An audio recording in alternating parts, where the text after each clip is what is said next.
Companies need to maybe reconsider what are they doing in every jurisdiction, and is it useful to have a dormant company somewhere, or should they rather close it and avoid this kind of work relating to information exchange.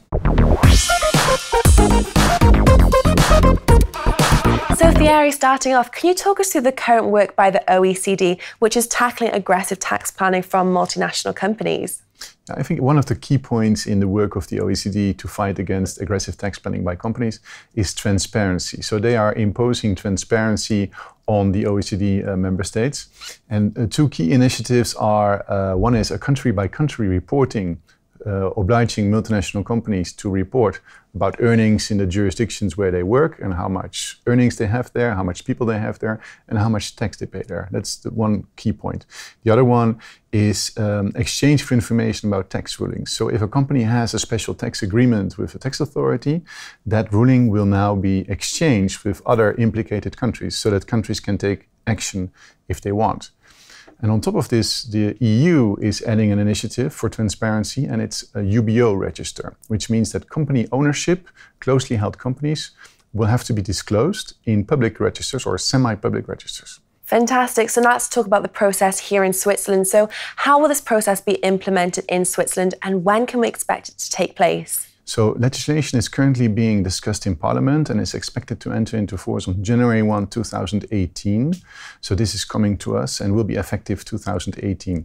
That means that Swiss multinational companies will have to report how much they are earning in Switzerland and how much tax they're paying in Switzerland. And at the same time, if they have a tax ruling with the tax authorities in Switzerland, that ruling will be subject to information exchange as of 2018.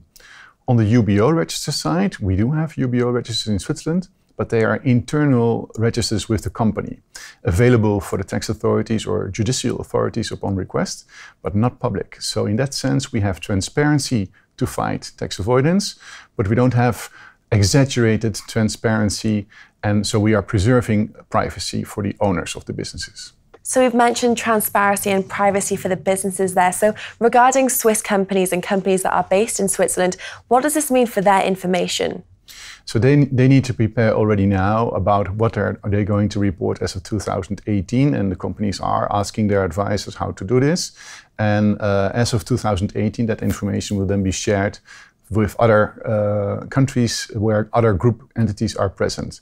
And it means it's a huge amount of data that will be exchanged, and in the end there will probably become questions. So these companies will receive questions from foreign tax authorities about their operations in Switzerland, and they should also prepare for that.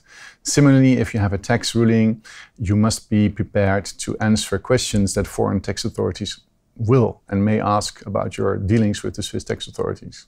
So it's quite a lot of preparation for companies coming up.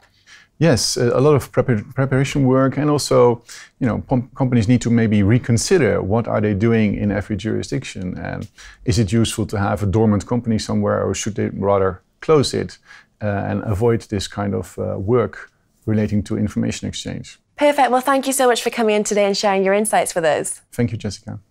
Well, that's all from us here in the Geneva studios, but we want to hear how you found this interview, so please do like and comment on Dukascopy.tv.